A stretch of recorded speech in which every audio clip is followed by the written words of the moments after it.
Hey hi guys, இன்னைக்கு நாம பார்க்க போறது ரொம்ப த்ரில்லரான ஒரு மூவி. அதாவது இந்த கதையில நம்ம ஹீரோயின் ஒரு சராசரி பொண்ணா இல்லாம ட்ரக்ஸுக்கு அடிமையானவங்களா இருப்பாங்க. அப்படி இருக்கிறவங்கள அவங்களோட ஃபேமிலி மெம்பர்ஸ் ஒரு ரீஹாபிலேஷன் சென்டர்ல சேர்த்து விடுவாங்க. ஒரு கட்டத்துல அவங்களுக்கு அங்க இருக்க பிடிக்காம அந்த இடத்த விட்டு தப்பிக்கலான்னு பார்க்கும்போது இவங்க பாதையில ஏற்படுற மிகப்பெரிய சிக்கல். அதை தாண்டி போறதுக்காக அவங்க கொஞ்ச நேரம் இந்த விசிட்டர்ஸ் ஹால்ல இருக்க வேண்டிய நிலைமை வரும். ஆனா இவங்க அங்க போனதுக்கு அப்புறமா தான் அவங்க ஃபீல் பண்றாங்க, ஏன் தான் அங்க போனோன்னு. அப்படி அந்த இடத்துல என்னாச்சு, அந்த இடத்த விட்டு நம்ம ஹீரோயின் தப்பிச்சாங்களா இல்லையா, இத பத்தி எல்லாம் நடுவுல ஒரு ட்விஸ்டோட சொல்ற கதை தான் no exit. And once again இது உங்க நேரோ டைம். நம்ம சேனல் வீடியோ பார்த்துட்டு இருக்கவங்க சப்ஸ்கிரைப் பண்ணலைன்னா மறக்காம சப்ஸ்கிரைப் பண்ணிக்கோங்க. பக்கத்துல இருக்கிற பெல் ஐகானை பிரஸ் பண்ணி அதுல ஆளுங்க அதை செலக்ட் பண்ணுங்க. அப்பதான் நான் போற இந்த மாதிரியான வீடியோஸ் எல்லாம் உங்களுக்கு நோட்டிபிகேஷனா வரும். இந்த வீடியோ பிடிச்சிருந்ததுன்னா மறக்காம உங்க ஃப்ரெண்ட்ஸ் அண்ட் ஃபேமிலிக்கு ஷேர் பண்ணுங்க. இந்த வீடியோ பிடிச்சா மறக்காம ஒரு லைக்கும் பண்ணுங்க. படத்தோட ஆரம்பத்துல இந்த ரீஹாபிலேஷன் சென்டரை வந்து காட்டுறாங்க. அங்க ஒரு சின்ன இன்டராக்ஷன் செக்ஷன் மாதிரி நடந்துட்டு இருக்கும். எல்லாருமே அவங்க வாழ்க்கையில நடந்த ரொம்ப சோகமான கதையோ இல்லைன்னா அவங்க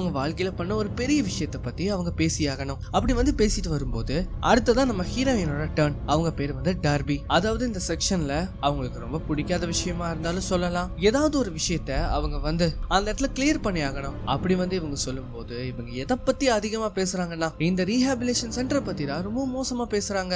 இது வந்து அங்க இருக்கிற ஸ்டாஃப்ஸ்க்கே சுத்தமா பிடிக்கல. அந்த சமயத்துல தான் டார்பிக்கு வந்து ஒரு போன் கால். அப்படி அந்த போன் கால்ல அவங்க என்ன சொல்றாங்கன்னா, இந்த மாதிரி நாங்க ஹாஸ்பிட்டல்ல இருந்து பேசுறோம், உன்னோட அம்மாவை இங்க அட்மிட் பண்ணிருக்காங்க, அவங்களுக்கு பெயின் ஆனரிசம் இருக்கு. டாக்டர்ஸ் என்ன சொல்றாங்கன்னா அவங்களோட மூளையில இருந்து ரத்தம் கசிஞ்சிட்டு இருக்கு, அதனால இன்னைக்கு ராத்திரியே நாங்க ஆபரேஷன் பண்ணி ஆகணும், அதனால நீ எவ்வளவு சீக்கிரம் முடியுமோ அவ்வளவு சீக்கிரம் இங்க வந்தாகணும். அது மட்டும் இல்லாம இத பத்தி உன்னோட சிஸ்டர் கிட்டயும் நீ இன்ஃபார்ம் பண்ணு அப்படின்னு அவங்க சொல்றாங்க. அவங்க அக்கா பேர் வந்து டேவன். அப்ப அங்க இருக்கிற ஸ்டாஃப்ஸ் கேக்குறாங்க, என்னாச்சு உனக்கு பரவாயில்லையா? அவங்க என்ன சொன்னாங்க அப்படின்னு கேட்கும்போது அவங்க வந்து எதை பத்தியுமே பேசாம அவங்க அக்காவுக்கு வந்து கால் பண்ண ட்ரை பண்றாங்க. ஆனா அந்த ஸ்டாஃப் என்ன பண்றாங்கன்னா அந்த காலை கட் பண்றாங்க. என்னன்னா இந்த ஹாஸ்பிட்டல்ல இருந்து அவுட் கோயிங் கால்ஸ் எதுவுமே இருக்க கூடாது, இது வந்து இந்த ரூல்ஸ்லயே இருக்கும். அதுக்கு டார்பி என்ன சொல்றான்னா, என்னோட அம்மா ஹாஸ்பிட்டல்ல இருக்காங்க, நான் என்னோட சிஸ்டருக்கு கால் பண்ணி ஆகணும். அப்பதான் இன்னொரு ஸ்டாஃப்மே வந்து, எங்க பாரு டார்பி, இத பத்தி நம்ம டாக்டர் ஃபிளெச்சர் கிட்ட பேசி ஆகணும், அவர் தான் உன்னோட டாக்டர், அவர் என்ன சொல்றாரோ அது பத்தி தான் நடக்கணும் அப்படின்னு சொல்லும்போது அந்த ஆளுக்கே கூப்பிடுங்க அப்படின்னு அவங்க சொல்றாங்க. அப்படி வந்து மைக் கால் பண்ணும்போது அந்த கால் வந்து ரீச் ஆகல, பட் ஒரு மெசேஜ் மட்டும் சென்ட் பண்ணுங்க அப்படின்னு சொல்லும். இவருமே என்ன பண்றாருன்னா, நீங்க இந்த மெசேஜ் ரிசீவ் பண்ணீங்கன்னா கால் பண்ணுங்க அப்படின்னு அவர் சொல்றாரு. இத பார்த்த உடனே அவ செம்ம காண்டாகிற. என்னன்னா இன்னைக்கு ஃப்ரைடே ஆஃப்டர்நூன், எல்லாருமே லீவ்ல இருப்பாங்க, இவளுக்கு இது சுத்தமாவே பிடிக்கல, அதனால வேக வேகமா அவளோட ரூமுக்கு போறா. இப்ப அப்படியே கட் பண்ணா அந்த நாள் ராத்திரியே ஜேடோட ரூமுக்கு போறா. அப்படி வந்து அவ கதவு திறந்த உடனே இவன் என்ன கேக்குறான்னா, எனக்கு உன்னோட போன் வேணும் அப்படின்னு கேக்குறா. அதுக்கு அவளோ முடியாதுன்னு சொல்றா. ஆக்சுவலி இவங்க ரெண்டு பேருக்கு ஆகவே ஆகாது. அவ கொடுக்க மாட்டேன் அப்படின்னு சொல்லும் போது, நீ மட்டும் கொடுக்கலைன்னா இங்க போன் இருக்கிற விஷயத்த நான் ஸ்டாஃப்ஸ் கிட்ட சொல்லிடுவேன், அப்புறம் யாராலையுமே போன் யூஸ் பண்ண முடியாம போயிடும் அப்படின்னு அவ லைட்டா பிளாக்மெயில் பண்றா. சரின்னு அவளும் வேற வழி இல்லாம அவளோட போனை தூக்கி கொடுத்துறா. அப்படி வந்து கால் பண்ணி அவங்களோட சிஸ்டர் டேவன் கிட்ட பேசும்போது அவங்க என்ன சொல்றாங்கன்னா, நீ எதுக்காக கால் பண்ண, நீ அந்த ரீஹாபிலேஷன் சென்டர்ல இருக்க வேண்டியதானே அப்படின்னு சொல்லும்போது, இங்க பாரு அவங்க உன்னை கூப்பிட சொன்னாங்க, நான் அப்படி இன்ஃபார்ம் பண்ணாதான் என்னால வந்து அம்மாவை பார்க்க முடியும் அப்படின்னு சொல்லும்போது, அது வேலைக்கு ஆகாது, நீ இப்ப எங்க இருக்கியோ அங்க இருக்கிறதா எல்லாத்துக்கும் நல்லது அப்படின்னு அவ சொல்றா. அதாவது இவங்க ஏன் இவ்வளவு வெறுக்கிறாங்கன்னா, இவன் இந்த ட்ரக்ஸுக்கு வந்து அடிமையானப்போ வீட்டுல இருக்கவங்க யாரோட பேச்சையும் கேட்டிருக்க மாட்டா, அதனாலே அவங்க ஃபேமிலி மெம்பர்ஸ் ரொம்ப நொந்து போயிருப்பாங்க. சரி இப்ப என்னதானா பண்ணலாம் அப்படின்னு யோசிக்கும் போது அப்பதான் அவளுக்கு ஒரு ஐடியா வருது, இந்த இடத்த விட்டு எப்படியாவது எஸ்கேப் ஆயிடலாம் அப்படின்னு அவ பிளான் பண்றா. அந்த மாதிரி பிளான் பண்ணி அவளோட பேக்கை எடுத்துட்டு அங்கிருந்து எஸ்கேப் ஆகலாம் அப்படின்னு பார்க்கும்போது அந்த இடத்துலயுமே ஒரு ஸ்டோர் ரூம் மாதிரி ஒரு விஷயம் இருக்கும். அங்க வந்து பார்த்தா இந்த டூல்ஸ் எல்லாம் இருக்கும். இதை என்ன பண்றான்னா, அங்க இருக்கிற ஒன்னு ரெண்டு டூல்ஸ் வந்து எடுத்து வச்சுக்கிறா. அப்படி வந்து அவளுக்கு தேவையான டூல்ஸ் எல்லாம் எடுத்துட்டு அங்க இருந்து கிளம்பலான்னு பார்த்தா அந்த ஸ்டாஃப் அந்த இடத்துக்கு வந்துருவான். அவ அந்த இடத்த விட்டு கிளம்புன அடுத்த செகண்டே வேக வேகமா இவ டோரை நோக்கி ஓட ஆரம்பிக்கிறா. அப்படி ஓடும் போதே காட்டுறாங்க அந்த டோர்ல நோ எக்ஸிட் அப்படின்னு போட்டிருக்கோம். எஸ் அஃப்கோர்ஸ் இந்த படத்தோட பேரு நோ எக்ஸிட். இவ அந்த டோர் ஓபன் பண்ண உடனே அலாரம் சவுண்ட் அங்க பீப்பாக ஆரம்பிச்சிடும். இவ என்ன பண்றான்னா, வெளியில போன அடுத்த செகண்டே மைக்கோட காரையே அவ எடுக்கிறா. அந்த காரோட கீ ஸ்லாட்ல ஸ்க்ரூ டிரைவரை வச்சு இறக்கி அந்த காரை வந்து ஸ்டார்ட் பண்றா. அந்த கார் ஸ்டார்ட் ஆன அடுத்த செகண்டே வேக வேகமா திரும்பி கூட பார்க்காம அந்த இடத்த விட்டு எஸ்கேப் ஆகிறா. இவங்க வந்து போகும்போதே டெவனுக்கு வந்து கால் பண்ணி, நான் வந்து நாளைக்கு காலையிலக்குள்ள சால்ட் லேக்க ரீச் பண்ணிடுவேன், உனக்கு என்னோட மெசேஜ் கிடைச்ச உடனே அம்மா எப்படி இருக்காங்கன்னு சொல்லு, எனக்கு அவங்க எப்படி இருக்காங்கன்னு தெரிஞ்சே ஆகணும் அப்படின்னு அவங்க ஒரு வாய்ஸ் மெசேஜ் பண்றாங்க. இவங்க வந்து இப்படி போயிட்டு இருக்காங்க இல்லையா, இந்த பாதையில வந்து கிளைமேட் கொஞ்சம் மோசமா இருக்கு. சொல்ல போனா அந்த ரோட்லயே இவங்க மட்டும் தான் டிராவல் பண்ணிட்டு இருக்காங்க, சுத்தி முத்தி யாருமே இல்ல. இப்படி இவங்க வண்டியை வந்து ஓடிட்டு இருக்கும் போது இவங்க போனுக்கு வந்து ஒரு மெசேஜ் வருது. சரின்னு வண்டியை ஓரமா நிறுத்தி அது என்ன மெசேஜ்னு பார்த்தா, டெவன் தான் இவங்களுக்கு வந்து ரிப்ளை பண்ணிருக்காங்க. அதுல அவங்க என்ன போட்டிருக்காங்கன்னா, நம்ம அம்மாவுக்கு உன்னை பார்க்கணும்னு விருப்பமே இல்ல, நீங்க வந்தீங்கன்னா நிலைமையை இன்னும் மோசமாக்கிறவ, அதனால இங்க வந்துடாத அப்படின்னு மெசேஜ் பண்ணிருக்காங்க. இப்படி இந்த மெசேஜை படிச்ச உடனே அவங்க முகத்தை பார்த்தாலே தெரியும், கண்ணெல்லாம் கலங்குது, ஒரு மாதிரி ரொம்ப சோகமாயிடுறாங்க. இவங்க வந்து இந்த ரீஹாபிலிட்டேஷன் சென்டர்ல தானே இருந்திருப்பாங்க. இவங்க எதுனால அங்க போனாங்கன்னா இந்த ட்ரக்ஸுக்கெல்லாம் இவங்க ரொம்பவே அடிக்ட் ஆயிருப்பாங்க. அதனால இந்த சோகத்துல அவங்க என்ன பண்றாங்கன்னா அந்த ட்ரக்ஸை வந்து இன்டேக் பண்ணலாம் அப்படின்னு அவங்க பிளானும் பண்றாங்க. அதனால இப்ப வேற ரொம்ப சோகமா வேற இருக்காங்களா, கையில வேற ட்ரக்ஸ் இருக்கு, இதை வந்து யூஸ் பண்ணலாமா வேண்டாமா அப்படின்னு யோசிச்சுட்டு இருக்கும் போது கண்ணை மூடி அவங்க தூங்க ஆரம்பிச்சிடுறாங்க. அப்படியே கொஞ்ச நேரம் போகுது. யாரெல்லாமோ வந்து இவங்களோட கார் டோரை வேகமா தட்டுற மாதிரி தெரியுது. என்னன்னு பார்த்தா உள்ள இவங்க இறந்து கிடக்குறாங்க. இப்படி வந்து அவங்க வேகமா கதவை தட்டிட்டு இருக்கும் போது டர்பிக்கு முழிப்பு வருது. ஆக்சுவலி இது எல்லாமே ஒரு கனவு. அவங்க கார் மிரர் தட்டுறதோ ஒரு போலீஸ் ஆபீசர். அவர் வந்து கேக்குறாரு, உங்களுக்கு ஒண்ணும் இல்லையே அப்படின்னு கேட்கும் போது, இல்ல நான் கொஞ்சம் ஓரமா ஒதுங்கலான்னு பார்த்தேன், அந்த நேரத்துல எனக்கு தூக்கம் வந்தனால நான் அப்படியே தூங்கி இருப்பேன், இது வந்து தூங்குறதுக்கான நல்ல இடமே கிடையாது, சரி எனக்கு தெரியும், இதோ நான் இப்ப கிளம்பிடுறேன். இல்ல உங்களால கிளம்பவும் முடியாது, இங்க இருக்கிற ரோட்ஸ் எல்லாமே அடைக்கப்பட்டிருக்கு. ஏன் என்னாச்சு? ஏமா உங்களுக்கு விஷயமே தெரியாதா? பெரிய புயல் காத்து வீசிட்டு இருக்கு, இப்பதான் இது ஆரம்பிச்சிருக்கு, இன்னும் போக போக இது ரொம்பவும் மோசமாகும். ஆனா என்னோட அம்மா வந்து ஹாஸ்பிட்டல்ல இருக்காங்க, நான் எப்படியாவது விடியறதுக்குள்ள சால்ட் லேக் சிட்டிக்கு போய் ஆகணும். ஏமா நான் சொல்றது உங்களுக்கு புரியுதா இல்லையா? பயங்கரமான புயல் காத்து அடிச்சிட்டு இருக்கு, இந்த நேரத்துல யாராலையுமே இந்த பாலத்தை தாண்டி போக முடியாது. உங்களுக்கு வந்து ரெண்டே சாய்ஸ் தான் இருக்கு, ஒண்ணு நீங்க வந்த வழியாவே திரும்பி போறது, இல்லைன்னா விசிட்டர் சென்டர்ல போய் நீங்க காலையில வரைக்கும் வெயிட் பண்ணணும். காலையில வரைக்கும் நீங்க வெயிட் பண்றதா இருந்தா போய் விசிட்டர் சென்டர்ஸ்ல இருங்க. நம்ம டர்பிக்கு என்ன சொல்றதுன்னு தெரியல. நீங்க பாருங்க மேம், நீங்க எதை முடிவு பண்றதா இருந்தாலும் இப்பவே முடிவு பண்ணி ஆகணும், நம்ம கிட்ட நேரம் கம்மியா இருக்கு. அப்ப டர்பி வந்து யோசிச்சுட்டு, சரி நான் விசிட்டர் சென்டர்லயே போயிருக்கேன் அப்படின்னு சொல்றாங்க. அவர் வந்து திரும்பவும் சொல்றாரு, நீங்க பாருங்க, நீங்க அந்த இடத்துக்கு போன உடனே உங்க வண்டி நிறுத்திடணும், அதை தாண்டி போகணும்னு நினைக்காதீங்க, தயவு செஞ்சு அப்படி பண்ணாதீங்க. ஏன்னா திரும்பவும் காலையில பனி மூட்டத்துக்கு நடுவுல உங்க கார் மாட்டிட்டு இருக்கிறத நான் பார்க்க விரும்பல. உங்களுக்கு புரிஞ்சுதா? அதுக்கு டர்பியுமே வந்து சரிங்கிறாங்க. அந்த போலீஸ்கார் அங்கிருந்து போனதுக்கு அப்புறமா இவங்களும் வந்து வண்டி எடுக்கிறாங்க. அங்க ஒரே பனிமூட்டமா இருக்கு, புயலோட வேகம் அதிகரிச்சுட்டே இருக்கு. இவங்க ஒரு வழியா என்ன பண்றாங்கன்னா விசிட்டர் சென்டருக்கு வந்து வந்துடுறாங்க. அங்க வந்து பார்த்தா ஒரு ஜீப் இருக்கும், கூடவே ஒரு கேரவேனும் இருக்கும். இவங்க வண்டி என்ன பண்றாங்கன்னா அந்த இடத்துல நிறுத்திட்டு அந்த சென்டருக்குள்ள வந்து போறாங்க. அங்க வந்து மொத்தம் 4 பேர் இருப்பாங்க. ஒரு ஓல்டு கப்பல், அதுக்கப்புறம் ஓரமா ஒருத்தர் தூங்கிட்டு இருக்கான், இன்னொருத்தர் யாரு கூடயுமே இன்டராக்ட் ஆகாம தனியா இருந்துட்டு இருக்கான். இவங்க என்ன பண்றாங்கன்னா பாத்ரூம் எங்க இருக்கு அப்படின்னு வந்த உடனே கேட்டுட்டு அங்க வந்து போறாங்க. உள்ள போய் வந்து அவங்க பயங்கரமா யோசிக்கிறாங்க, அதாவது இந்த ட்ரக்கை வந்து யூஸ் பண்ணலாமா வேண்டாமான்னு. கிட்டத்தட்ட அவங்க அக்கா வந்து ரிப்ளை பண்ணதுல அவங்க ரொம்பவே மன உளைச்சலுக்கு ஆளாயிட்டாங்க. இருந்தாலும் அவங்க தன்னைத்தானே கண்ட்ரோல் பண்ணிட்டு அந்த இடத்துக்கு வந்து சூடா காஃபி வந்து குடிக்கிறாங்க. இவங்களுக்கு வந்து அங்க சுத்தமா டவரே கிடைக்கிறது இல்ல, அதனால இங்க வைஃபை கிடைக்குமா அப்படின்னு கேட்கும்போது இல்ல இங்கெல்லாம் கிடைக்காது அப்படின்னு அந்த அம்மா சொல்றாங்க. அந்த சமயத்துல தான் அந்த வயசானவர், நான் வெளியில போயிட்டு வந்தேன், கிட்டத்தட்ட ரொம்பவே பனிமூட்டமா இருக்கு, மரத்துக்கு அடியில கிட்டத்தட்ட ஒரே ஒரு பாயிண்ட் நெட்வொர்க் மட்டும் தான் எனக்கு கிடைச்சது. இதை கேட்ட உடனே அவளும் என்ன பண்றான்னா வெளியில போய் டவர் கிடைக்குதா அப்படின்னு பாக்குறா. இவன் வந்து ரொம்ப நேரமா செக் பண்ணி பாக்குறா, ஆனா ஒரு பாயிண்ட் கூட கிடைக்கல. அப்படி வந்து தேடிட்டு இருக்கும் போது அந்த கேரவான்ல இருந்து ஏதோ ஒரு சத்தம் கேக்குது, அதாவது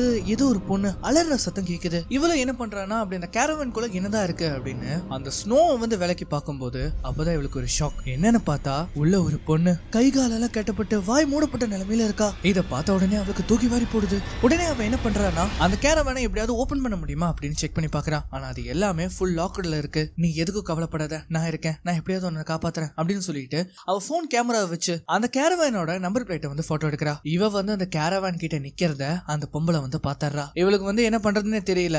இங்க இருந்து நாமளும் தப்பிக்கணும், இந்த குழந்தையும் காப்பாத்தணும். அதுக்காக அவ என்ன பண்றானா சிக்னல் கிடைக்குதா அப்படின்னு செக் பண்ற மாதிரி அவளோட காருக்குள்ள போறா. இப்ப நம்ம ஆளு வசமா அவங்க கிட்ட மாட்டிக்கிட்டா. காருக்குள்ள ஏறி 911க்கு கால் பண்ணா அங்க சுத்தமா சர்வீஸே இல்ல. இந்த சமயத்துலதான் அந்த வயசானவர் வெளியில வராரு. கார் மிரர் வழியா அவனை பார்த்த உடனே சேஃப்டிக்கு அவரு கத்தியுமே எடுத்து வச்சுக்கிறா. அவர் வந்து கேக்குறாரு, என்னமா டவர் கிடைச்சதா, உனக்கு லைன் போதா என்ன? இல்ல இல்ல எனக்கும் கிடைக்கல அப்படின்னு மூஞ்சியை கூட பார்க்காம பதில் சொல்லிட்டு நேரா உள்ள போறா. டார்பிக்கு இப்ப என்ன பண்றதுன்னே தெரியல. அவ கண்ணுக்கு இவங்க 2 பேரும் ஒரு சைக்கோ கில்லர்ஸ் மாதிரி தெரியறாங்க. அந்த பொம்பளை வந்து கேக்குறாங்க, அம்மா உனக்கு ஒண்ணும் இல்லையே, எதுக்காக ஒரு மாதிரி பயந்த மாதிரி இருக்க, சரி வா எங்க கூட வந்து ஜாயின் பண்ணிக்கோ, நாங்க இந்த புயல் ஓயற வரைக்கும் இங்கதான் இருப்போம், உனக்கு ஒரு நல்ல கம்பெனி கிடைச்ச மாதிரி இருக்குமே, வா வா வந்து உட்காரு அப்படின்னு அவங்க சொல்றாங்க. அந்த மாதிரி வந்து உட்காரும் போது இவங்க ஒருத்தருக்கு ஒருத்தர் இன்ட்ரோ ஆயிக்கிறாங்க. அதாவது இந்த அம்மா பேர் வந்து சாண்டி, அவர் பேர் வந்து எட். அப்ப அந்த இடத்துல ஒருத்தன் அமைதியா உட்கார்ந்துட்டு இருப்பான் இல்லையா, அவன் பேரு வந்து லார்ஸ். அதுக்கப்புறமா இவ்வளவு நேரம் அங்க தூங்கிட்டு இருப்பான் இல்லையா, அவன் பேரு வந்து ஆஷ். இப்ப வந்து இவங்க ரொம்ப நேரமா இங்க இருந்துதான் ஆகணும். அதனால இவங்க என்ன பண்றாங்கன்னா இருக்கிற கார்ட்ஸை வச்சு ஒரு கேம் விளையாடலாம் அப்படின்னு வந்து முடிவு பண்றாங்க. இந்த லார்ஸ் இருக்கான் இல்லையா, அவன் வந்து இவ்வளவு நேரம் பேசாம தான் இருப்பான். ஆனா இந்த மாதிரி கார்ட்ஸ் விளையாடலாம் அப்படின்னு சொல்லும்போது, சரி எனக்கு வந்து ஒரு கேம் தெரியும், அதை நம்ம விளையாடலாம், அதோட பேரு கூட புல்ஷீட் அப்படின்னு சொல்லிட்டு அவன் வந்து அந்த கேமை பத்தி அவங்க எல்லாத்துக்கும் வந்து சொல்லி கொடுத்துட்டு இருக்கான். அவன் வந்து அந்த கேமோட இன்ஸ்ட்ரக்ஷன்ஸ் எல்லாம் சொல்லிட்டு இருக்கும்போது டார்பி அந்த கேரவானியை தான் நோட்டீஸ் பண்ணிட்டு இருக்கா. சரின்னு நம்ம டார்பி அந்த கேம் வந்து ஸ்டார்ட் பண்றாங்க. அவங்க வந்து ஒவ்வொருத்தர்கிட்டயா கேக்குறாங்க, ஆமா நீங்க நீங்க எல்லாருமே எங்க இருந்து வரீங்க அப்படின்னு கேட்கும்போது அந்த ஆஷ் இருக்கான் இல்லையா, அவன் என்ன சொல்றான்னா நான் வந்து சான் பிரான்ல இருந்து வரேன். அதே மாதிரி அந்த கப்பிள்ஸ் வந்து சான் ஜோஸ்ல இருந்து வராங்க. அதே மாதிரி இந்த லார்ஸ் இருக்கான் இல்லையா, அவன் வந்து பேட்டில் மவுண்டன்ல இருந்து வரான். இப்படி வந்து இவங்க பேசிக்கிட்டே விளையாண்டு இருக்கும்போது தான் நமக்கு இன்னொரு விஷயமும் தெரிய வருது. இந்த எட் இருக்காரு இல்லையா, அவர் வந்து ஒரு சோல்ஜர், இந்த மெரைன்ஸ்ல வந்து வேலை செஞ்சிருக்காரு. அப்பதான் டார்பியுமே சொல்ற எங்க அப்பாவும் சோல்ஜர் தான், மெரைன்ல தான் வேலை செஞ்சிருக்காரு. எங்க அவர் வேலை பார்த்தாரு, பெட்டாலியன்ல. அங்க வந்து ஒரு பெரிய போர் நடந்திருக்கும், அந்த போர்ல தான் அவங்க அப்பா வந்து இறந்து போயிருப்பாரு. அப்ப லார்ஸ் வந்து கேக்குறான், நீங்க யாராவது கொலை பண்ணிருக்கீங்களா? கணக்கே இல்லைன்னு மிரட்டி விடுறாரு. எல்லாருக்கும் அள்ளு விட்டுருது. அப்புறம் நான் சும்மா சொன்னேன் அப்படின்னு அவர் சொல்றாரு. இப்படி வந்து எல்லாருமே நல்லா விளையாண்டு இருக்கும் போது இந்த லார்ஸ் மட்டும் ரொம்ப மோசமா விளையாண்டு இருப்பான். கிட்டத்தட்ட அவன் தோத்தே போயிட்டான். இதனால அவன் என்ன ஆகுறானா, ஒரு மாதிரி சைக்கோத்தனமா பிஹேவ் பண்றான். இதை பார்த்த உடனே டார்பி என்ன பண்றானா, திரும்பவும் அவ வந்து ரெஸ்ட் ரூம் போறா. அங்க போய் திரும்பவும் சிக்னல் கிடைக்குமான்னு பார்த்தா சுத்தமா அங்க சிக்னல் கிடைக்கவே இல்லை. இருந்தாலும் பரவாயில்லன்னு சொல்லிட்டு ஒரு மெசேஜை மட்டும் அவ தட்டி விடுறா. அதாவது எப்ப டவர் கிடைக்குதோ அந்த மெசேஜ் வந்து சென்ட் ஆயிரும். அந்த மெசேஜ்ல அந்த காரோட நம்பர் பிளேட்டுமே இருக்கும். இவளுக்கு வந்து ஏதாவது பண்ணணும்னு தோணும், ஆனா என்ன பண்றதே தெரியாது. அந்த சமயத்துல தான் அந்த இடம் வந்து ஒரு ஸ்டோர் ரூம் ஆச்சா. அங்க நிறைய டூல்ஸ் எல்லாம் இருக்கும். அதுல தேவையான டூல்ஸை எடுத்துக்கிட்டு அங்க இருக்கிற ஒரு வுடன் ஃப்ளோரை வந்து அவ தனியா பிரிச்சு எடுக்கிறா. அதாவது அது மூலமா பேக் சைடு வழியா அங்கிருந்து வெளியில போக முடியும். அங்கிருந்து வெளியில வந்ததுக்கு அப்புறமா மெதுவா பதுங்கி பதுங்கி யாருக்கும் தெரியாம அந்த கேரவான் கிட்ட போறா. அங்க போன உடனே அவகிட்ட இருக்கிற டூல்ஸ் எல்லாம் வச்சு அந்த கேரவானோட டோரை ஓபன் பண்ணி உள்ள ஏறி உட்காந்துக்கிறா. உள்ள போன உடனே அந்த பொண்ணை வந்து காப்பாத்தலாம் அப்படி ட்ரை பண்ணும்போது தான் அவளுக்கு ஒரு விஷயம் தெரிய வருது. அதாவது இந்த பொண்ணு வந்து ஹாஸ்பிட்டல்ல இருந்து கடத்திட்டு வந்திருக்கானுங்க. அவளுக்கு வேற இப்போ உடம்பு வேற சரியில்லை. சரி எப்படியாவது இவளை காப்பாத்திடலாம், இங்க இருந்து தப்பிச்சு போயிடலாம் அப்படின்னு பார்க்கும்போது அந்த சமயத்துலதான் யாரும் இந்த கேரவானை வந்து ஓபன் பண்றாங்க. இவங்க ரெண்டு பேரும் செம்மையா பயந்து போயிடுறாங்க. உடனே டார்பி என்ன பண்றான்னா அங்க இருக்கிற ஒரு கார்பெட் குள்ள போய் ஒளிஞ்சுக்கிறா. உள்ள ஏறி உட்கார்ந்தது யாருன்னு பார்த்தா அந்த லார்ஸ். அவன் வந்து அங்க வந்த உடனே பயங்கரமா புலம்ப ஆரம்பிக்கிறான். ஏன்னா அந்த கேம்ல வந்து அவன் தோத்து போயிருப்பான் இல்லையா, அதனால அவங்க மேல எல்லாம் செம்ம காண்டா இருக்கான். இந்த கேரவானோட விண்டோஸ் எல்லாம் அவன் கார்போர்டை வச்சு மூடி வச்சிருப்பான். அது வந்து கண்டு கீழே கிடக்கிறத பார்த்த உடனே இது எல்லாத்தையும் நீயா பண்ண, அப்படிலாம் பண்ணக்கூடாது அப்படின்னு சொல்லி திரும்பவும் அந்த கார்போர்டை வச்சு அந்த விண்டோஸ் எல்லாத்தையுமே மறைக்கிறான். டார்பி என்ன பண்றானா, கிட்ட வந்தானா அவன் கத்தியை வச்சு சுருவிடலாம். அந்த கத்தியை வச்சு ரெடியா இருக்கா. அதுக்கப்புறமா அந்த குழந்தைக்கு வந்து ஸ்நாக்ஸ் எடுத்துட்டு வரேன் அப்படின்னு சொல்லிட்டு அவன் அந்த காரை லாக் பண்ணிட்டு அந்த இடத்த விட்டு போறான். அந்த பொண்ணோட பேரு வந்து ஜே. டார்பி என்ன சொல்றானா, நீ கவலைப்படாத, நான் சீக்கிரமா வந்துருவேன், உன்னை எப்படியாவது இங்க இருந்து நான் காப்பாத்திடுவேன் அப்படின்னு சொல்லிட்டு அந்த கேரவானை விட்டு வெளியில போறான். உள்ள போன அந்த லாஸ் தேவையான ஸ்நாக்ஸ் எல்லாம் எடுத்துட்டு திரும்பவும் அந்த கேரவான் கிட்ட வரும்போது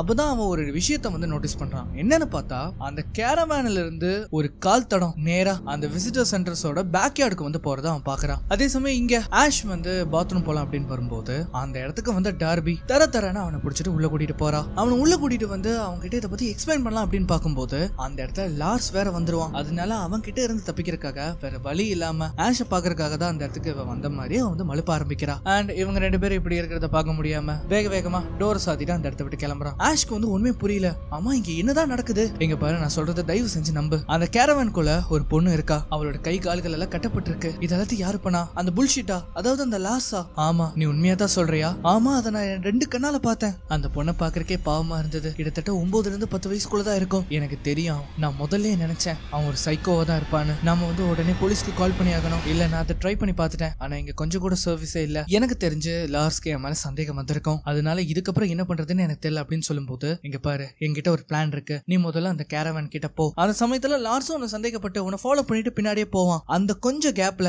நான் எப்படியாவது எட் கிட்ட இந்த விஷயத்த சொல்லிடுறேன். கண்டிப்பா எட் கிட்ட ஒரு கன் இருக்கலாம். இங்க பாரு எட் கிட்ட கன் இருக்கிறத விட அந்த லாஸ் கிட்ட ஒரு கன் இருக்கு. எட் கிட்ட கன் இருக்குமோ இல்லையோ அது நமக்கு தெரியாதே, கண்டிப்பா நமக்கு ஏதாவது கிடைக்கும் அப்படின்னு சொல்லிட்டு அந்த ஸ்டோர் ரூம்ல வந்து தேடி பார்க்கும்போது அங்க வந்து இந்த நெயில் ஸ்பிளாஷர் வந்து ஒன்னு இருக்கும், அதாவது ஆணி அடிக்கிற ஒரு மிஷின். சோ அதுவே அவங்களுக்கு வந்து போதுமானது. இதை பார்த்த உடனே ரெண்டு பேருமே பிளானை எக்ஸிக்யூட் பண்ண ஆரம்பிக்கிறாங்க. இங்க லாஸ் எப்பவும் போல அமைதியா இருந்துட்டு விண்டோ வழியா பார்க்கும்போது டார்பி அந்த கேரவான் குள்ள ஏறத அவன் பார்த்தாரான். உடனே அவனும் அந்த இடத்த விட்டு கிளம்புறான். இங்க டார்பி அவளோட வாயில வந்து ஒரு டேப் போட்டி இருக்கும், அதை வந்து எடுத்த உடனே இங்க பாரு நீ எதுக்கும் கவலைப்படாத, நம்ம இங்க இருந்து தப்பிச்சிடலாம் அப்படின்னு சொல்லும்போது அவங்க ரெண்டு பேரும் எங்கன்னு கேக்குறா. என்னது 2 பேரா? அவன் தான் என்ன கடத்தினதே அப்படின்னு அவ சொல்றா. என்னன்னு பார்த்தா இந்த ஆஷ் இருக்கா இல்லையா, இவனும் லார்ஸும் சேர்ந்து தான் இந்த பொண்ணை வந்து கடத்தி இருக்காங்க. அவ்வளவுதான் டார்பிக்கு வந்து தூக்கி வாரி போடுது. அவனுங்க கிட்ட இவ வசமா மாட்டிக்கிட்டா. இவனுங்க 2 பேரும் என்ன பண்ணிக்கிறாங்கன்னா அவங்களோட வெப்பன்ஸை வந்து எக்ஸ்சேஞ்ச் பண்ணிக்கிறாங்க. கன்னை எடுத்துட்டு ஆஷ் அந்த கேரவன் ஓபன் பண்ணி டார்பியை வந்து ஷூட் பண்ணலாம் அப்படின்னு பார்க்கும்போது உள்ள டார்பியை வந்து காணோம். எங்க போனா அப்படின்னு அவங்க யோசிச்சுட்டு இருக்காங்க. அதே சமயம் இந்த பக்கம் இவங்களுக்கு இவங்க 2 பேர் மேல சந்தேகமா இருக்கு. எங்க டார்பி காட்டு வழியா ஓடும்போது தெரியாதனமா ஒரு பள்ளத்தாக்குள்ள மாட்டிப்பா. அதுல உருண்டு போகும்போது அவளுக்கு பயங்கரமா அடியும் ஏற்படுது. அதனாலே அவளை தேடுறதுக்காக இவங்க 2 பேரும் அந்த பள்ளத்தாக்குள்ள மெதுவா இறங்குறாங்க. அதே சமயம் இந்த பக்கம் அந்த உடம்பு முடியாத சின்ன பொண்ணு கேரவானை விட்டு வெளியில வரும்போது அந்த இடத்துல மயங்கி போய் கீழே விழுந்துருவா. இதை வந்து நம்ம எட்டும் பாத்துருவாரா. உடனே அவர் என்ன பண்றாருன்னா அவளை வேகமா தூக்கிட்டு அந்த சென்டருக்குள்ள வந்து போறாரு. உள்ள கூட்டிட்டு போன உடனே இவங்க 2 பேரும் அவளை கொஞ்சம் கதகதப்பா வச்சுக்க ட்ரை பண்றாங்க. இந்த சமயத்துல தான் நம்ம டார்பி என்ன பண்றாங்கன்னா அந்த கேரவேனோட கீஸ் எடுத்துட்டு அந்த சென்டருக்குள்ள போறாங்க. நல்ல வேலை நீங்க அவளை காப்பாத்திட்டீங்க. உனக்கு எவ்வளவு தெரியுமா, ஆஷும் அந்த லார்ஸும் இவளை வந்து கடத்தி வச்சிருந்தாங்க அந்த கேரவேனுக்குள்ள. ஆஷ் கிட்ட கன் இருக்கு, அவன் எப்ப வேணாலும் இங்க வரலாம், நம்ம எல்லாரையும் கொலை பண்ணலாம், நம்ம எப்படியாவது இங்கிருந்து தப்பிச்சாகணும். இவனுங்க வந்து அந்த இடத்துக்கு வந்த உடனே அந்த பொண்ணை மரியாதையை என்கிட்ட ஒப்படைச்சிருங்க, அப்படி நீங்க பண்ணிட்டீங்கன்னா உங்களுக்கு எந்த சேதாரமும் இருக்காது, இல்லைன்னா வீணா எங்க கையில குண்டடிப்பட்டு சாக வேண்டாம் அப்படின்னு அவங்க சொல்றாங்க. ஏடா என்ன பண்றாருன்னா இருக்கிற சேர்ஸ் எல்லாம் வச்சு அந்த டோரை வந்து நல்லா லாக் பண்ணி வைக்கிறாரு. இவனுங்க மெதுவா அந்த சென்டர் கிட்ட வரும்போது இப்பதான் நம்ம ஏடா என்ன சொல்றாருன்னா, நீங்க மட்டும் கிட்ட வந்தீங்கன்னா உங்க 2 பேரையும் கண்டந்தோண்டமா ஷூட் பண்ணிடுவேன் அப்படின்னு அவர் சொல்றாரு. இது கேட்ட உடனே அவனுக்கு பயந்து போய் பின்னாடி போறானுங்க. லார்ஸ் வந்து கேக்குறான், அவங்க கிட்ட உண்மையிலே கன் இருக்குமோ? இல்ல எனக்கு சரியா தெரியல, எங்க பாரு ஏட், எங்களை ஏமாத்துறதுக்காக நீ எந்த வேலையும் பண்ணாத அப்படின்னு சொல்லும்போது, நான் ஏமாத்துறேனா? சரி கிட்ட வந்துதான் பாரு. அந்த அம்மா வந்து கேக்குறாங்க, இது வேலை செய்யுதா? எட்டும் எட்டி பாக்குறாரு. இவனுக்கு 2 பேரும் பயந்து போயிருக்காங்க. ஆக்சுவலா நம்ம எட் கிட்ட வந்து கன்னே இல்ல. அப்பதான் லார்ஸ் வந்து சொல்றான், இங்க பாரு நம்ம எப்படியாவது அந்த பொண்ணை வந்து இங்க இருந்து கூட்டிட்டு போகணும், அவளுக்கு வேற உடம்பு சரியில்லை, அவளுக்கு மெடிகேஷன்ஸ் எல்லாம் தேவைப்படுது அப்படின்னு சொல்லும்போது ஆஷ்க்கு இப்பதான் ஒரு ஐடியா வருது. இத கேட்ட உடனே லார்ஸ், நீ உண்மையிலேயே ஒரு ஜீனியஸ், கரெக்டான சமயத்துல சரியான ஐடியா கொடுத்த அப்படின்னு சொல்லி அவன் என்ன பண்றானா, இங்க பாரு எட், அந்த குழந்தைக்கு வந்து உடம்பு சரியில்லை, கண்டிப்பா அந்த குழந்தைக்கு வந்து மெடிகேஷன்ஸ் தேவைப்படுது, அது வந்து எங்க கிட்ட தான் இருக்கு. நீங்க பாருங்க சாண்டி, நீங்க ஒரு நர்ஸ் தானே, உங்களுக்கு தெரியும்ல அந்த குழந்தையோட நிலைமை இப்ப எப்படி இருக்குன்னு, நீங்க இப்படியே விட்டீங்கன்னா அந்த குழந்தை இறந்து போயிருவா. இதை கேட்ட உடனே சாண்டி என்ன சொல்றாங்கன்னா, ஆமா அவன் சொல்றது உண்மைதான், நீங்க அந்த குழந்தைய என் கையில ஒப்படைச்சிட்டீங்கன்னா எல்லா பிரச்சனையுமே முடிஞ்சிடும். சாண்டி என்ன சொல்றாங்கன்னா, அதுக்கு நாங்க ஒத்துக்கிறோம்னு சொல்லுங்க அப்படின்னு சொல்லும்போது 2 பேருமே முடியாதுன்னு சொல்றாங்க. இந்த பொண்ணுக்கு ப்ராப்பரான மெடிகேஷன் கிடைக்கலைன்னா இவ இந்த இடத்துல இறந்து போயிருவா, அதுக்கு அவங்க கூட போய் அவ உயிராச்சும் பொழைக்கட்டும். அப்பதான் டார்பி சொல்றா, என்கிட்ட அவங்களோட கீஸ் இருக்கு, அப்படி இருக்கும்போது அவனுங்க எப்படி போக முடியும்? சாண்டி என்ன சொல்றாங்கன்னா, இல்ல நீங்க அப்படி பண்ணக்கூடாது, நீங்க வந்து அந்த கீஸை கொடுத்துருங்க, அவங்க வந்து இங்கிருந்து போகணும், இங்கிருந்து போனாதான் இந்த குழந்தைய காப்பாற்ற முடியும் அப்படின்னு அவங்க சொல்றாங்க. இதை கேட்ட உடனே எட் என்ன பண்றாருன்னா திரும்ப ஆஷ் கிட்ட பேசுறாரு, இங்க பாரு ஆஷ், அந்த மெடிசனை கொடு, நாங்க இந்த குழந்தைய கொடுத்துறோம் அப்படின்னு அவர் சொல்றாரு. யோ என்னையா சீரியஸா தான் இருக்கியா? அடாமப்பா, அந்த மெடிசனை கொடு, உன்னோட கேரவேனோட சாவியை நாங்க கொடுக்குறோம் அப்படின்னு அவர் சொல்றாரு. அப்பதான் ஆஷ் செக் பண்ணி பாக்குறான், பார்த்தா அந்த கீஸை காணோம். சரின்னு இவங்க என்ன பண்றாங்கன்னா, வேற வழி இல்ல இல்லையா, அந்த மெடிசன்ஸ் போய் எடுத்துட்டு வந்துதான் ஆகணும், அதனாலேயே அவங்க மெடிசன்ஸ் எடுக்க போறாங்க. சரி இவங்க வந்து மெடிசன்ஸ் தான் எடுத்துட்டு வருவானுங்க அப்படின்னு பார்த்தா கேஸ் கேனை வந்து எடுத்துட்டு வரானுங்க. அவ்வளவுதான் இவங்களுக்கு தூக்கி வாரி போடுது, என்ன பண்றதுனே தெரியாம இருக்காங்க. அவங்க இப்படிதான் விளையாட்டு காட்டுவானுங்க, ஆனா இந்த இடத்த ஒண்ணு எரிக்க மாட்டானுங்க அப்படின்னு எட் சொல்லும்போது, பண்ணாலும் பண்ணுவானுங்கன்னு டெப்ரா சொல்றா. அவங்களுக்கு தேவையானதை கொடுத்துட்டு அவங்க இங்கிருந்து போயிருவாங்க அப்படின்னு சாண்டி சொல்லும்போது, இங்க பாரு ஒரு நிமிஷம் இரு, அவங்க நம்மள கொன்னுட்டா அவங்களால இங்கிருந்து போக முடியாது, கரெக்டா? அந்த கீஸை வந்து ஒளிச்சு வச்சிரு, இந்தா என்னோட வேனோட கீஸை எடுத்துக்கோ, இது 2ஐயும் அவங்களுக்கு தெரியாதமா ஒளிச்சு வச்சிரு அப்படின்னு நம்ம டெப்ரா கிட்ட கொடுக்குறாரு. அவளும் என்ன பண்றான்னா அந்த கீஸை போய் அந்த ஸ்டோர் ரூம்ல யாருக்குமே தெரியாத ஒரு இடத்துல போய் ஒளிச்சு வைக்கிறா. லார்ஸ் வந்து என்ன பண்றான்னா அந்த கேஸ் கேனை எடுத்து அந்த மொத்த இடத்துலயும் அவன் ஊத்துறான். உன்னோட பிளான் என்ன ஆஷ் அப்படின்னு எட் கேட்கும்போது, பார்த்தா எப்படி தெரியுது எட், இந்த இடத்தையே கொளுத்த போறேன். எங்க பாரு ஆஷ், நீ பைத்தியக்காரன் தான், ஆனா ஒரு கொலை பண்ற அளவுக்கு பைத்தியக்காரனா இருப்பேன்னு நான் எதிர்பார்க்கல. ஆமா நான் ஸ்டூபிட் தான், ஆமா நான் ஒரு பைத்தியக்காரன் தான், ஆனா நீ என்ன விட ஒரு பைத்தியக்காரன். யாருன்னே தெரியாத ஒரு பொண்ணுக்காக நீ உன்னோட உயிரை விட போற. நான் ஒரு மரைன்ற முட்டாள், எங்களோட வேலையை மக்களை காப்பாத்துறதுக்காக உயிரை விடுறதுதான். உடனே இவன் என்ன பண்றான்னா சாண்டி கிட்ட பேசுறான். என்ன சாண்டி, இந்த எட் சொல்றதெல்லாம் கேட்டு நீயும் உன்னோட உயிரை விட போறியா? எங்க பாரு மெடிசனை கொடு, நாங்க உனக்கு கீஸை கொடுக்குறோம், நீங்க இங்க இருந்து போயிருங்க. இந்த சமயத்துல தான் சாண்டி என்ன பண்றாங்கன்னா இந்த பெப்பர் ஸ்ப்ரே வந்து எடுத்துட்டு வராங்க. ஆஷ் வந்து அந்த தீப்பெட்டியை கொடுன்னு கேக்குறான். லார்ஸ் ஒண்ணுமே புரியல, நீ உண்மையிலேயே அதை வந்து கொளுத்த போறியா? அது எல்லாமே அவங்க கையில தான் இருக்கு. ஆஷ் கையில மேட்ச் பாக்ஸ் கிடைச்ச உடனே 1ல இருந்து 5 வரைக்கும் என்ன ஆரம்பிக்கிறான். எட் சொல்றாரு கண்டிப்பா அவனுங்க வந்து கொளுத்த மாட்டானுங்கன்னு. ஆனா சாண்டி ரொம்பவே பயந்து போறாங்க. இவனுங்க வந்து அந்த மேட்ச் பாக்ஸ பத்தவே வச்சுட்டானுங்க. சாண்டி வேற ரொம்ப பயந்து போயிருக்காங்க. இந்த சமயத்துல என்ன ஆகுதுன்னா அந்த பொண்ணுக்கு வந்து முழிப்பு வருது. அந்த பொண்ணு எந்திரிச்ச உடனே சாண்டி நீங்களா அப்படின்னு கேக்குறா. என்னன்னா இப்பதான் ஒரு சின்ன பிளாஷ்பேக். நம்ம சாண்டி இருக்காங்க இல்லையா, அவங்க வந்து இந்த பொண்ணோட வீட்டுல ஒரு மெய்டா இருந்திருப்பாங்க. அந்த பொண்ணும் இவங்க கூட ஜாலியா இருந்திருப்பான். அந்த சமயத்துல ஒரு நாள் இவங்க வந்து வீட்டை விட்டு வெளியில போயிருந்தப்போ உள்ள வந்து இந்த 2 பேரும் ஜேவ அங்கிருந்து கடத்தி கூட்டிட்டு போயிருப்பாங்க. இந்த பொண்ணை இந்த நிலைமையில பார்த்த உடனே அவனுங்க கிட்ட போய் உண்மையை சொல்லிடுறாங்க, இந்த மாதிரி எட் கிட்ட கன் இல்லைன்னு. அவ்வளவுதான் இப்ப இவனுக்கு வேலை ரொம்ப சுலபமா போச்சு. எதுக்காக இப்படி பண்ண அப்படின்னு டார்பி வந்து கேட்க வரதுக்குள்ள அந்த பெப்பர் ஸ்ப்ரேவை எடுத்து அவளோட மூஞ்சிலே அடிச்சு விட்டுறாங்க. அது மட்டும் இல்லாம இவளே என்ன பண்றான்னா அந்த சேர்ஸ் எல்லாம் எடுத்து விட்டு அந்த டோரை வந்து ஓபன் பண்ணி விடுறா. இவனுங்க உள்ள வந்த உடனே சாண்டி கிட்ட மெடிசின்ஸை கொடுத்து அவளுக்கு இன்ஜெக்ட் பண்ண அப்படின்னு அவன் சொல்றான். சாண்டி அந்த இன்ஜெக்ஷனை போட்டதுக்கு அப்புறமா, இங்க பாருங்க தயவு செஞ்சு இந்த குழந்தைய விட்டுருங்க, உங்களுக்கு தேவை பணம் தானே, எவ்வளவு $2 million அப்பமா அது உங்களுக்கு ட்ரிபிளா கொடுப்பாங்க, தயவு செஞ்சு இந்த குழந்தைய விட்டுருங்க அப்படின்னு சொல்லும்போது, இங்க பாரு சாண்டி, இது வந்து காசை பத்தின விஷயமே கிடையாது, நாங்க மட்டும் இந்த குழந்தைய டெலிவர் பண்ணலைன்னா அவனுங்க எங்களை போட்டு தள்ளிடுவாங்க. இதை கேட்ட உடனே சரி உங்களுக்கு தான் இந்த குழந்தை கிடைச்சிருச்சுல, தயவு செஞ்சு இவளை கூட்டிட்டு இங்க கிளம்பிடுங்க அப்படின்னு சொல்லும்போது, நல்ல ஐடியா தான் சாண்டி, அந்த கீஸ் எங்க அப்படின்னு எட்கிட்ட கேட்கறான். எனக்கு தெரியாது. உடனே சாண்டி சாண்டி இருந்துகிட்டு டார்பி கிட்டதான் இருக்கு, அவதான் எங்கேயோ போய் ஒளிச்சு வச்சிருக்கா அப்படின்னு சொல்லும்போது, இங்க பாரு டார்பி, நீ மட்டும் அந்த கீஸை எடுத்து கொடுத்தீங்கன்னா நம்ம எல்லாருமே இறந்து போயிருவோம் அப்படின்னு அவன் சொல்லும்போது, உடனே அவன் என்ன பண்றான்னா கொஞ்சம் கூட யோசிக்காம எட்ட வந்து ஷூட் பண்ணிடுறான். இதை பார்த்த உடனே கோவப்பட்டு சாண்டி என்ன பண்றாங்கன்னா பெப்பர் ஸ்ப்ரே எடுத்து லார்ஸ் மூஞ்சிலே அடிச்சு விட்டுறாங்க. ஆனா அவங்களே ஆஷ் வந்து விட்டு வைக்கல, அவங்களே ஷூட் பண்ணிடுறான். இந்த கேப்ல அந்த பெப்பர் ஸ்ப்ரேவை நம்ம டார்பி எடுக்கலான்னு வரும்போது ஒரே அடியில அவளை வந்து தள்ளி விட்டுறான். சாண்டி அதோட விடாம அவ என்ன பண்றானா தரன்னு இழுத்துட்டு போய் அந்த செவுத்து மேல வச்சு அந்த நெயில் பிளாஷர் மூலமா அவளோட கைய அந்த இடத்துல ஆணி அடிக்கிறான். டார்பியால இப்ப எதுவுமே பண்ண முடியாது. இவனுக்கு ரெண்டு பேரும் என்ன பண்றானா அந்த கீஸை எடுக்கிறதுக்காக பேக் யார்டுக்கு போறாங்க. டார்பி எவ்வளவோ ட்ரை பண்றா அதுல இருந்து வெளியில வர்றதுக்காக, ஆனா அவளால சுத்தமா முடியல. உயிர் போற அளவுக்கு வலி வேற. அந்த சமயத்துலதான் அந்த இடத்துல அவ ஒரு சுத்தியில பாக்குறா. அப்பதான் ஜேவை கூப்பிட்டு இந்த சுத்தியில எடுத்து தர சொல்றா. அவளும் அந்த சுத்தியில எடுத்துட்டு இவகிட்ட கொடுக்கும் போது அந்த சமயம் இவனுங்க ரெண்டு பேருமே அங்க வராங்க. இங்க பாரு டார்பி, டைம் வேற போயிட்டு இருக்கு, அந்த கீஸ் எங்க இருக்குன்னு மரியாதையா சொல்லிடு அப்படின்னு அவனுங்க கேக்குறானுங்க. அதுக்காக எனக்கு தெரியாது அப்படின்னு அவன் சொல்றா. இந்த சமயத்துலதான் நம்ம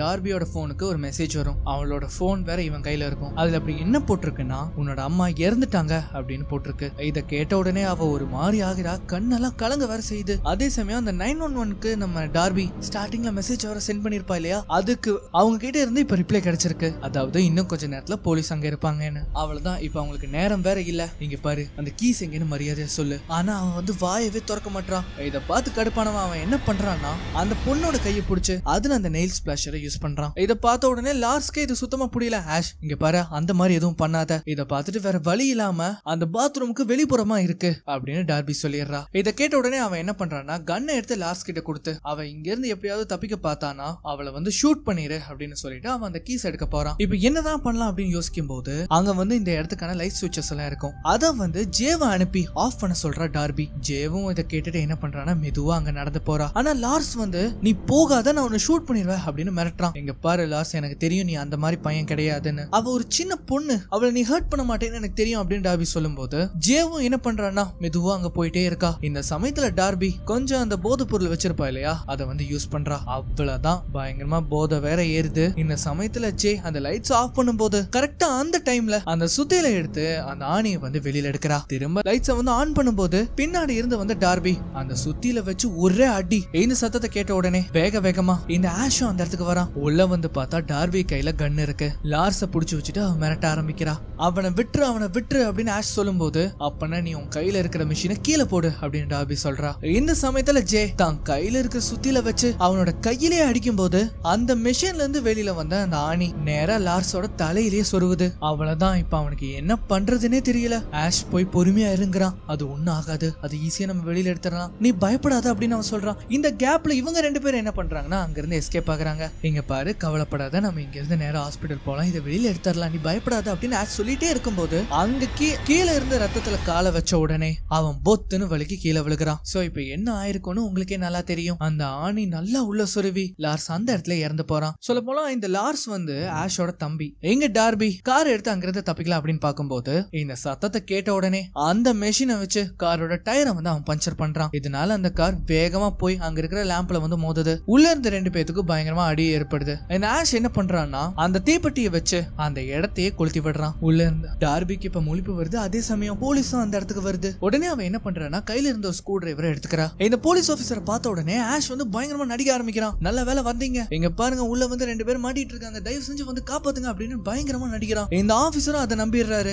கார் டோர் ஓபன் பண்ண அடுத்த செகண்டே டார்பி என்ன பண்றானா கன்னை எடுத்து அவனை ஷூட் பண்ணிடுறான். இப்ப அவ்வளவுதான், ஆபீசர் வந்து என்ன நினைச்சிருப்பாருன்னா டார்பி தான் குற்றவாளி அப்படின்னு நினைச்சிருப்பாரு. அவ வந்து எவ்வளவோ எக்ஸ்பிளைன் பண்ண ட்ரை பண்றா. இங்க பாருங்க அவன் தான் காரணம், நான் இல்ல, கொஞ்சம் தயவு செஞ்சு பொறுமையா இருங்க அப்படின்னு சொல்லும்போது இவர் என்ன பண்ணிடுறாருன்னா டார்பி ஷூட் பண்ணிடுறாரு. இத பார்த்த உடனே ஆஷ் என்ன பண்றானா அந்த கன்னை எடுத்து திருப்பி அந்த போலீஸ் ஆபீசரே ஷூட் பண்ணிடுறான். இப்ப டார்பியும் அவன் சும்மா விடாம அவன் என்ன பண்றானா கன்னை எடுத்து அவளை ஷூட் பண்ண வரான். அப்படி அவளை அந்த கன்னை எடுத்து கொலை பண்ணலாம் அப்படின்னு வரும்போது கையில இருந்த அந்த ஸ்க்ரூ டிரைவரை ஒரே சொரு அவனோட கழுத்துல. அவ்வளவுதான், அந்த இடத்துலயே நில குலைஞ்சு போறான். அவனுக்கும் என்ன பண்றதுன்னே தெரியல, ரத்தம் வேற பயங்கரமா போகுது. இதனாலேயே என்ன ஆகுதுன்னா அவன் அந்த இடத்துல இறந்து போறான். உள்ள ஜேக்கு பயங்கரமா அடியும் பட்டிருக்கு. மெதுவா அந்த பனியிலேயே அவ ஊர்ந்து போய் அந்த போலீஸ் ஆபீசர் கிட்ட ஒரு வாக்கி டாக்கி இருக்கும். அது மூலமா அவன் வந்து போலீஸ் ஸ்டேஷனுக்கு கால் பண்ணி ஹெல்ப் கேட்கறா. அவளால சுத்தமா முடியல, அப்படியே கட் பண்றாங்க. இப்ப அதுக்கப்புறமா அந்த ரீஹாபிலேஷன் சென்டரை காட்டுறாங்க. அந்த ராத்திரி நடந்த எல்லா விஷயத்தையும் இவங்க கிட்ட சொல்றா. அது மட்டும் இல்லாம